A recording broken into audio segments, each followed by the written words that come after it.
ప్రజావేదికలో collectors conference పెట్టి ఆనాటి ముఖ్యమంత్రి ఈ కాన్ఫరెన్స్ అవుతానే ఈ బిల్డింగ్ కూలగొడతామని అనౌన్స్ చేసి విధ్వంసానికి శ్రీకారం చుట్టాడు. అక్కడ నుంచి 5 ఏళ్లు అన్ని రంగాల్లో ఒక రంగంని మిగల్లేదు. నేను 4వసారి ముఖ్యమంత్రి అయిన తర్వాత ఫస్ట్ టైం నేను ముఖ్యమంత్రి అయ్యాను. ఇబ్బందులున్నాయి, ఆర్థిక ఇబ్బందులున్నాయి, కానీ ఆఫీసర్లో మొరేల్ చాలా హైగా ఉంది. అప్పుడు ఆ రోజు జరిగింది కాస్తో కూస్తో ఇన్ఎఫిషియన్సీ, లేకపోతే కొంత కరప్షన్. ఇప్పుడు అట్లా కాకుండా విధ్వంసం, పనిచేసే ఆఫీసర్లందరినీ పక్కన పెట్టడం, ఆఫీసర్లు కూడా బ్లాక్ మెయిల్ చేయడం, ఒకటి కాదు అన్ని కలిసి ఈరోజు ఈ స్టేజ్కి నేను ఎప్పుడూ చూడనంత ఒకటి బ్రాండ్ ఏపీ దెబ్బతినింది. ఆఫీసర్ల యొక్క మనోభావాల్ని దెబ్బతీశారు. ఢిల్లీకి పోతే ఒకప్పుడు Andhra bureaucracy one of the best bureaucracy, మీరు గుర్తుపెట్టుకోవాలి. ఇక్కడి నుంచి పోయిన ఐఏఎస్ ఆఫీసర్స్ సక్సెసివ్ 3-4 ఐటీ సెక్రటరీలు అయ్యారు కంటిన్యూగా. ఇక్కడి నుంచి పోయినటువంటి ఫైనాన్స్ సెక్రటరీస్ ఆర్బీఐ గవర్నర్లు అయ్యారు. ఇక్కడి నుంచి పోయిన వాళ్లు కేంద్రంలో కీలక బాధ్యతలు వహించారు. వరల్డ్ బ్యాంక్ వెళ్లారు. ఈరోజు మనం చూస్తా ఉంటే ఆంధ్ర ఆఫీసర్స్ అంటే ఢిల్లీలో కూడా అన్టచబుల్స్ కింద వీళ్ళేమి చేయలేరు అనే పరిస్థితికి వచ్చారు. ఎప్పుడు కూడా మనం గుర్తుపెట్టుకోవాల్సింది, నేను ఇంత మునిపే మీతో చెప్పాను, ఒక చిన్న తప్పు జరిగితే కరెక్ట్ చేయొచ్చు, కానీ టోటల్ గా విధ్వంసానికి గురైనటువంటి రాష్ట్రాన్ని మళ్లీ పునర్నిర్మాణం చేయాలంటే ఎక్స్ట్రా ఎఫర్ట్స్ కూడా మనందరం పెట్టాల్సిన అవసరం ఉంది.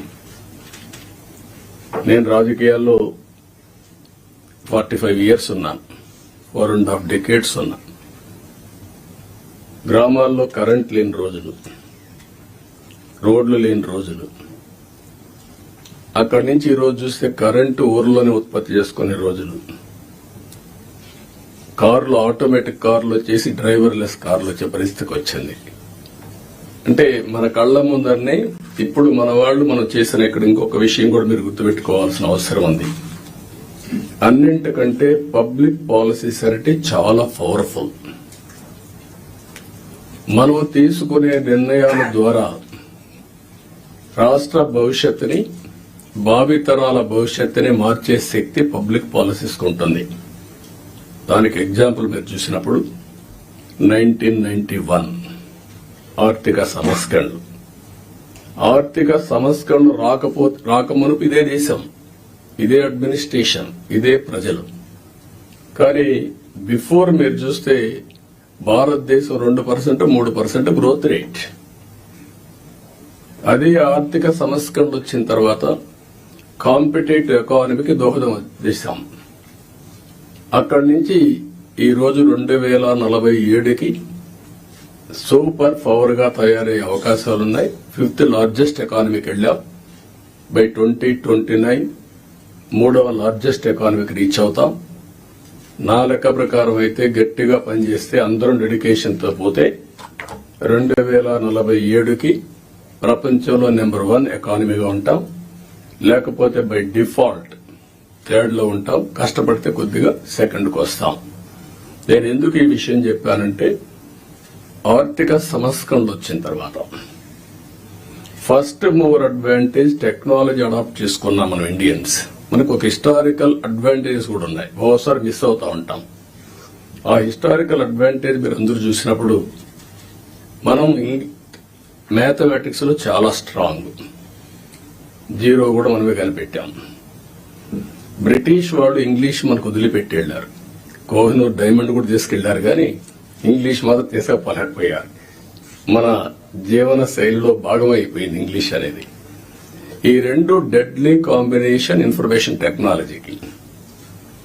దాన్ని అందిపుచ్చుకున్నాం రైట్ టైంలో. ఈ రోజు హైదరాబాద్ నగరాన్ని మీరు నాలెడ్జ్ సిటీని మీరు చూస్తున్నారు. ఎప్పుడైతే ఇదే ఆఫీసర్ ఇప్పుడు కొంతమంది ఇక్కడ కూడా ఉన్నారు 1995లో ప్రారంభించాం 9 ఏళ్లలో బెస్ట్ ఎకో సిస్టమ్ క్రియేట్ చేశాం. తర్వాత వచ్చిన పాలకులు ఎవరు కూడా విధ్వంసం చేయలేదు కాబట్టి ఇప్పటికి కూడా దాని ఫలితాలు ప్రజలు ఎంజాయ్ చేసే పరిస్థితికి వచ్చారు. అదే సమయంలో మూడోది మీరు గుర్తుపెట్టుకోవాల్సింది యంగ్స్టర్స్ అనేది డెమోగ్రఫిక్ అడ్వాంటేజ్ ఇండియాకు వచ్చింది. ప్రపంచంలో ఉండే అన్ని దేశాల్లో డెమోగ్రఫిక్ డిసడ్వాంటేజ్ ఏజింగ్ ప్రాబ్లం వచ్చింది. దీంతో ఆంటర్ప్రెన్యూర్స్ గా తయారయ్యారు.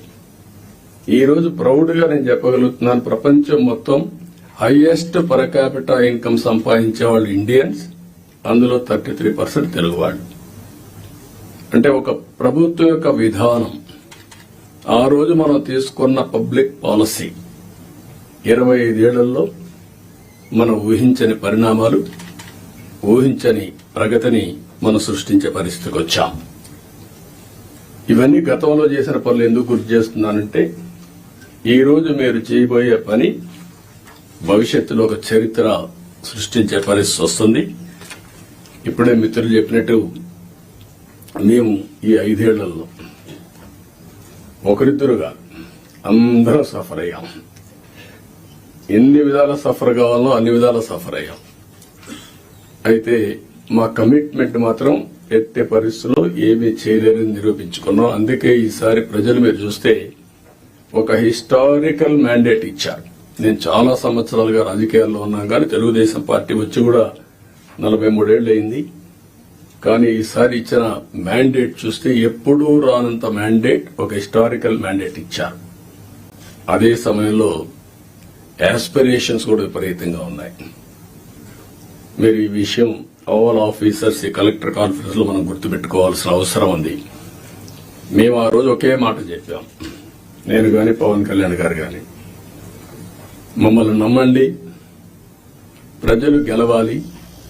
ప్రజలు గెలవాలంటే ఎన్డీఏ మాకు ఓట్లు వేయాలి. ఈ రాష్ట్రాన్ని పునర్నిర్మాణం చేస్తామని మేము హామీ ఇచ్చాం. పూర్వ వైభవం తీసుకొస్తామని హామీ ఇచ్చాం. ప్రజలు గెలిచారు, మమ్మల్ని గెలిపించారు. కానీ ఈరోజు పునర్నిర్మాణం చేయాలంటే గడిచిన 40 రోజులుగా, అంటే 50 రోజులు అయిపోయింది, ఇంకో 10 రోజుల్లో 60 రోజులు అవుతుంది. కానీ చాలా సమస్యలున్నాయి. ఈ కలెక్టర్స్ కాన్ఫరెన్స్ రాష్ట్ర పునర్నిర్మాణానికి అంకితమైన భావంతో పోవడానికి ఒక దశ దిశ నిర్దేశించే సమావేశంగా ఉంటుంది. ఒక హిస్టారికల్ కాన్ఫరెన్స్ గా ఉంటుంది. ఈ విషయం మీరందరూ గుర్తుపెట్టుకోవాల్సిన అవసరం ఉంది. డ్యామేజ్ అయిన బ్రాండ్ ని రివైవ్ చేసుకోవాలి. అదే సమయంలో మళ్లీ ఆంధ్ర అడ్మినిస్ట్రేషన్ అంటే one of the best administration గా మనం నిరూపించుకోవాల్సిన అవసరం ఉంది. ప్రజావేదిక ఉంటే అక్కడ పెట్టేవాళ్ళం. ఈ రోజు బయట పెట్టడం ఇష్టం లేక ఆ రోజు కాన్ఫరెన్స్ హాల్ కట్టుకున్నాం. అక్కడ ఇది కూడా ఆ రోజు కట్టిన కాన్ఫరెన్స్ హాలే, మళ్ళా ఇక్కడ పెట్టుకునే పరిస్థితికి వచ్చాం. 5 ఏళ్లు ఒక్క కలెక్టర్స్ కాన్ఫరెన్స్ పెట్టలేదు అంటే అడ్మినిస్ట్రేషన్ ఏ దిశగా నడిచిందో మనం గుర్తుపెట్టుకోవాల్సిన అవసరం ఉంది. ఇది ఒక ఆనవాయితీ. ఒక బెస్ట్ ప్రాక్టీస్ ఉన్నప్పుడు ఎవరు అధికారంలో ఉన్నా ప్రజలకు మంచి జరగాలంటే అలాంటి బెస్ట్ ప్రాక్టీసెస్ ను కూడా కాపాడుకుంటూ ముందుకు పోవాల్సిన అవసరం ఉంది. రాబోయే 3 నెలలకు ఒక్కసారి మనం కలెక్టర్స్ కాన్ఫరెన్స్ పెట్టుకుందాం. అయితే ఈ కలెక్టర్స్ కాన్ఫరెన్స్ కూడా గంటల తరబడి ఉండదు, రోజుల తరబడి ఉండదు, క్విక్ గా ఉంటుంది. నేను కూడా టైం చూసుకుంటున్నా. నాకు ఇచ్చిన 30 నిమిషాలు నేను కూడా పూర్తి చేయాల్సిన అవసరం ఉంది. ఈ మధ్య మీరందరూ చూస్తూ ఉంటారు, నేను మీటింగ్కి వచ్చినప్పుడు అర్ధ గంట 45 నిమిషాలు 1 అవర్, మాక్సిమం పెద్ద మీటింగ్ ఉంటే 1.5 అవర్. 1 నిమిషం లేట్ అయినా నేను లేచి వెళ్లిపోతున్నా. ప్రిపేర్ అయ్యి రాకపోతే వాళ్ళకే చెప్పేసి you are not up to the mark, మళ్లీ రమ్మంటున్నా. ఒక జవాబుదారీతనంతో పనిచేయాల్సిన అవసరం ఉంది. ఇక్కడ జీఎస్టీపీ మీరందరూ కూడా గుర్తుపెట్టుకోవాలి, కొన్ని శాఖలు రాష్ట్ర అభివృద్ధికి దోహదం చేస్తాయి. ఎక్కడైతే జీఎస్టీపీ రాష్ట్ర ఆదాయానికి కోరిలేషన్ ఉంటుంది, అభివృద్ధి జరిగితే ఆదాయం వస్తుంది, ఆదాయం వస్తే సంక్షేమ కార్యక్రమాలు చేస్తాం. ఈ విషయాన్ని కూడా మీరు గుర్తుపెట్టుకోవాల్సిన అవసరం ఉంది. పబ్లిక్ సాటిస్ఫాక్షన్, అభివృద్ధితోనే పబ్లిక్ సాటిస్ఫాక్షన్ ఉండదు. ఆ విషయం కూడా గుర్తుపెట్టుకోవాలి. అభివృద్ధి చెయ్యాలి, ప్రజలకు మెచ్చే పాలన ఇవ్వాలి. అది ఒక ముఖ్యమంత్రో, ఒక డిప్యూటీ సీఎంఓ, ఒక మంత్రో కాదు. ఇక్కడి నుంచి లాస్ట్ మైల్లో ఉండే లాస్ట్ ఫంక్షనరీ కూడా, ఆర్ లాస్ట్ మైల్లో ఉండే పొలిటికల్ ఫంక్షనరీ కూడా ఈ ప్రభుత్వ ఇమేజ్ ని నిర్దేశిస్తారు. ఈ విషయం మీరు గుర్తుపెట్టుకోవాలి. అలాంటి అందరినీ కూడా ఒక ప్రాపర్ డైరెక్షన్ గాని, ఒకవేళ అవసరమైతే దారి తప్పినప్పుడు కంట్రోల్ చేయడం గాని చాలా అవసరం. అందుకని మీ అందరినీ అది కూడా నేను రాబోయే రోజుల్లో మనందరి బాధ్యత యాజ్ ఎ లీడర్, నా రెస్పాన్సిబిలిటీ, అందరి పర్ఫార్మెన్స్ అనలైజ్ చేసుకుని రైట్ మ్యాన్ రైట్ పొజిషన్ లో పెట్టి తద్వారా మెరుగైన పాలన ప్రజలకు అందించడం ఒక చీఫ్ మినిస్టర్ గా, ఒక డిప్యూటీ చీఫ్ మినిస్టర్ గా మా బాధ్యత. దానికి మేము కట్టుబడి ఉంటాం. దాన్ని కూడా ఎప్పటికెప్పుడు అనలైజ్ చేసుకుంటాం. నాతో సహా నా పర్ఫార్మెన్స్ అనలైజ్ చేసుకోవడం. అందుకే ఏమాత్రం బేషజా లేకుండా పవన్ కళ్యాణ్ గారు ఒక మాట అన్నారు, నేను ఇంకా నేర్చుకుంటానని. నేర్చుకోవడం అనేది అనునిత్యం చేయాల్సిన పని. Learning and delearning is a continuous process in life. మీరు నేర్చుకుంటే ముందుకెళ్తారు, నేర్చుకోకపోతే అక్కడి నుంచే డిట్రియేషన్ స్టార్ట్ అవుతుంది. ఈ విషయం కూడా మీరు గుర్తుపెట్టుకోవాల్సిన అవసరం ఉంది.